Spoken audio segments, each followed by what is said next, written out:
of embryology, there were a group of scientists who collected all the data that was given in the Quran and the Hadith dealing with embryology, and they followed the verse of the Quran of Surah Nahl chapter 16 verse 43 and Surah Anbiya chapter number 21 verse number 107, which says, "Fasalu ahli zikri in kuntum la ta'lamun." If you don't know, ask the person who is an expert. So they collected all the matter given in the Quran and the Hadith dealing with embryology, and they presented it to Professor Keith Moore, who was one of the highest authority at that time. This took place about 30 years back in 1980s.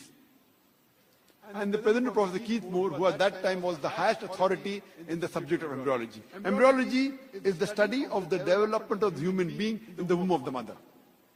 Professor Keith Moore was the head of the Department of Anatomy in the University of Toronto in Canada.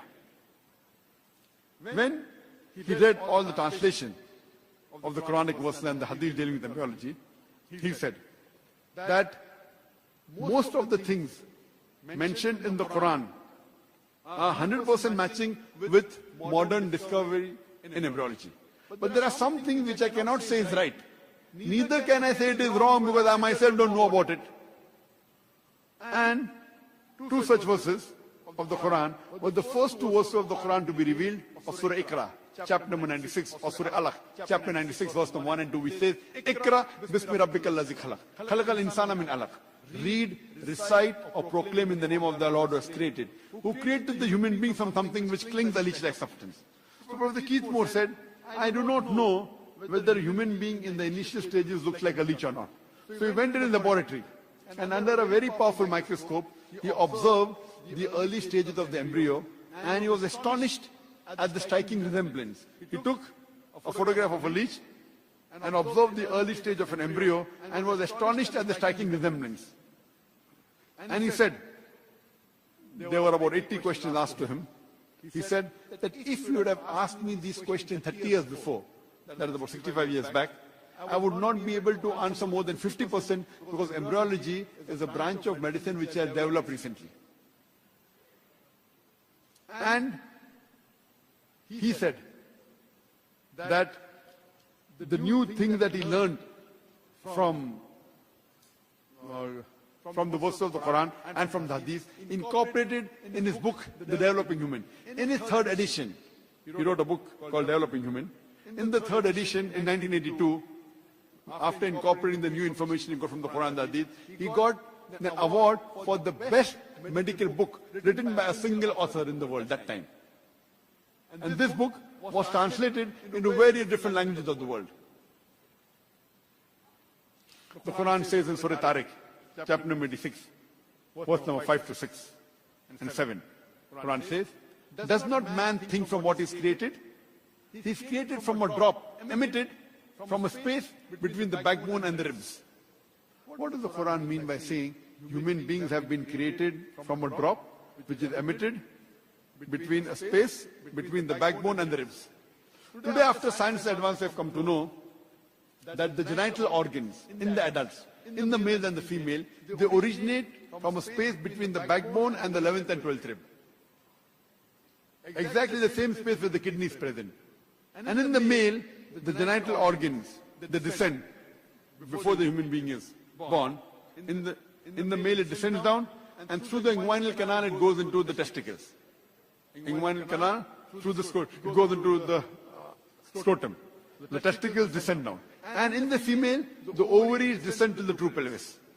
But even after these organs have been descended, yet they receive the blood supply from the same space, through the abdominal aorta, that is the backbone and the ribs.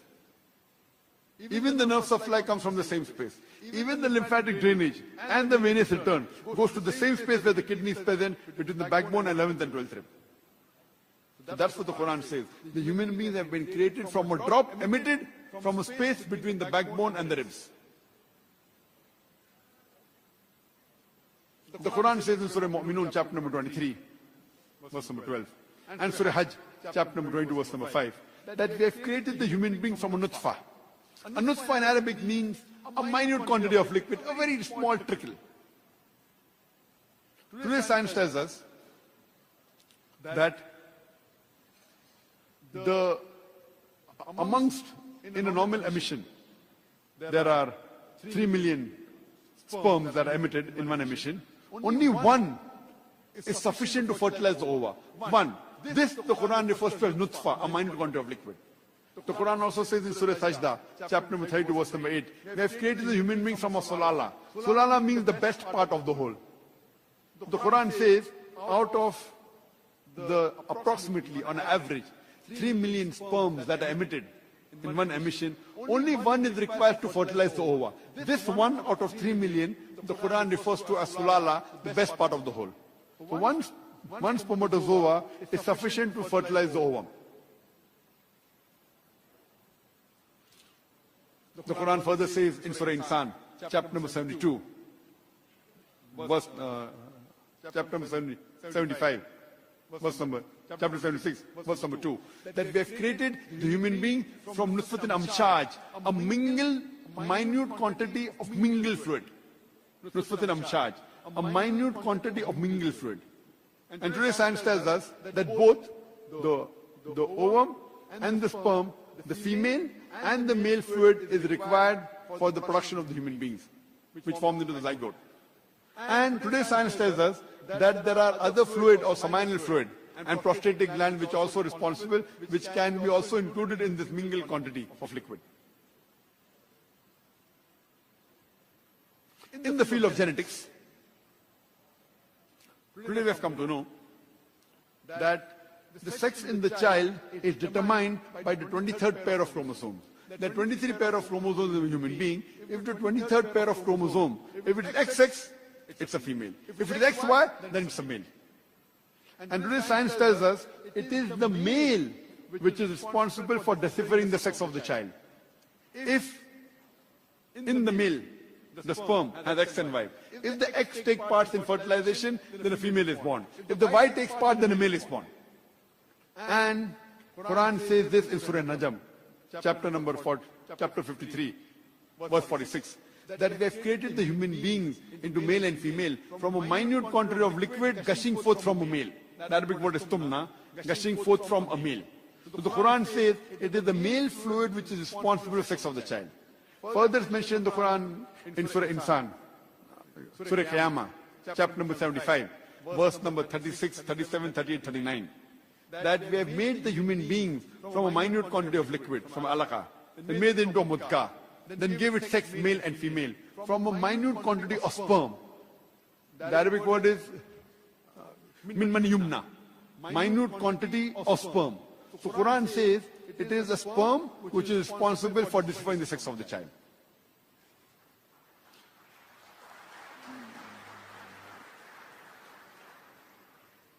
In the country where I come from, India, people normally prefer having daughters rather than sons, for reasons best known to them. And if suppose a lady gives birth to a daughter, very often the mother-in-law will blame the daughter-in-law. Why did you give birth to a daughter? Whether it's male or a female, it's the hands of Allah subhanahu wa ta'ala.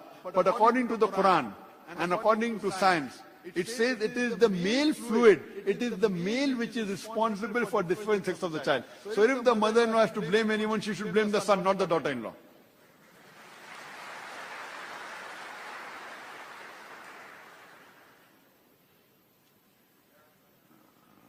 The Quran says in Surah Az-Zumar, chapter number 39, verse number 6, that they have created the human beings in stages, in the womb of the mother, in 3 waves of darkness. When Prophet Keith Moore was given this verse of the Quran, what does the Quran mean? That we have created the human beings in stages, in the womb of the mother, in 3 waves of darkness. So Prophet Keith Moore said that these 3 waves of darkness refers to the anterior abdominal wall, it refers to the uterine wall, and the amniochorionic membrane. So these 3 waves of darkness is mentioned in the Quran. Furthermore, the Quran describes the various embryological stages in great detail. In Surah Mu'minun, chapter number 23, verse number 12 to 14. The Quran says, we have created the human being from a minute quantity of clay. And we placed him in a minute quantity of liquid, nutfa.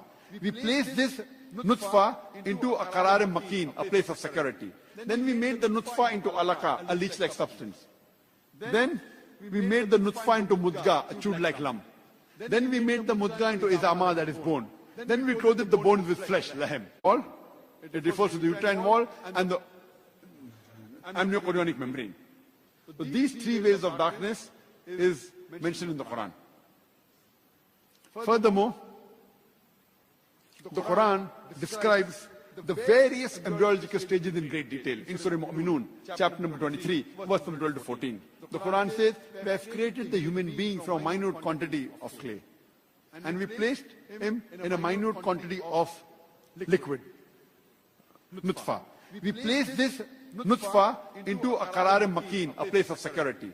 Then we made the nutfa into alaka, a leech-like substance. Then we made the nutfa into mudga, a chewed-like lump. Then we made the mudga into izama, that is bone. Then we clothed the bones with flesh, lahem. Glory be to Allah, who is the best to create. The Quran, in these three verses of Surah Mu'minun, chapter number 23, verse 12 to 14, describes the various embryological stages in great detail. It says that we have placed the nutfa, a minute quantity of liquid, into a qarar makin, a place of security.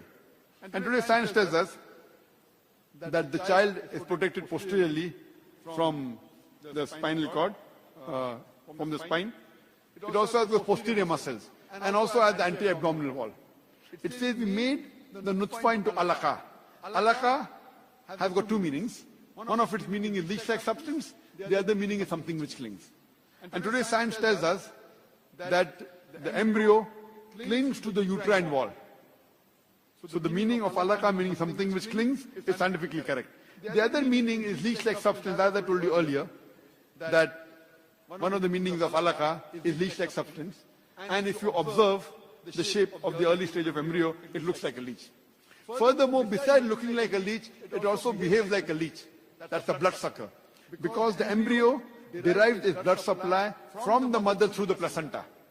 So the leech-like substance, the bloodsucker, besides looking like a leech, it also behaves like a leech. Previously,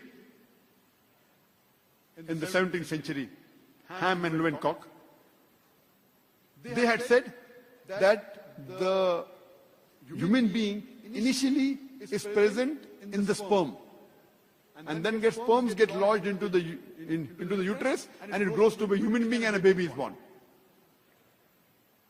Later on, in the 18th century, De Graaf propounded, and when they came to know that the size of the ovum is bigger than the sperm, then the theory changed. The miniature human being is there in the ovum, and then becomes into a human being. Later on, Maupertuis, he propounded the biparentite theory that both the sperm and the ovum both are equally responsible to form the zygote and to give birth to the human being. Here the Quran says, we made the alaka into a mudga. Mudga means a chewed-like lump. So Professor Keith Moore, he took a plaster seal and made it look like an early stage of an embryo. And then he bit it between his teeth to make it look like a mudga, a chewed-like lump. And when he saw it, the teeth marks, they resemble the somite from where the nerves develop. Then the Quran says, we made the mudga, the chewed-like lump, into bones. Then we clothed the bones with lahem, flesh. Glory be to Allah, who is the best to create. Here we come to know when Allah says that this stage, until this stage, the development in all the other living creatures, animals like rabbit, fish, is same like the human beings. It's only after this stage that distinct characteristics like a head, limbs, arms, etc. are formed, where you can differentiate a human being from the other embryo.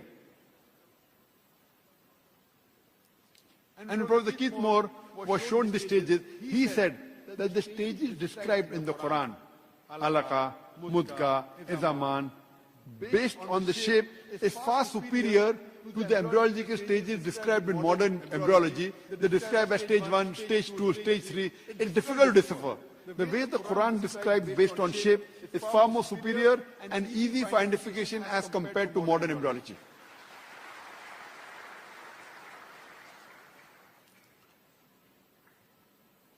The Quran says in Surah Insan, chapter number 76, verse number 2, that we have given the human beings the gift of hearing and sight. The Quran says, first comes hearing, then comes sight. Today, after science and advanced, we have come to know that the embryo, when it's there in the womb of the mother, the first sense to develop is the sense of hearing. By the 24th week, the embryo, when develops, it can hear. The human baby can hear at the time of 24 weeks. And at the age of 28 weeks, then the baby can start seeing. So the Quran rightly says, first is hearing, then is sight. And that's the reason that we hear in the hadith that our beloved Prophet ﷺ said, that the woman who's pregnant, she should do good things, she should hear good things, she should speak good things. And there was a research that was done that there were 10 newborn babies that were taken, and one newborn baby was that of a typist. I'm talking about olden days when that manual typewriter you had. So they took a baby of a typist many years back, and other 9 babies were just of normal mothers. After the babies were born, when the typewriter was sounded, the baby of the typist, he did not get scared. He was used to it. But all the other 9 babies got scared. Because the baby was used to hearing the typewriter sound of the mother typing. So this was a test that was done many years back. So the Quran rightly says first is the sense of hearing, then is the sense of sight.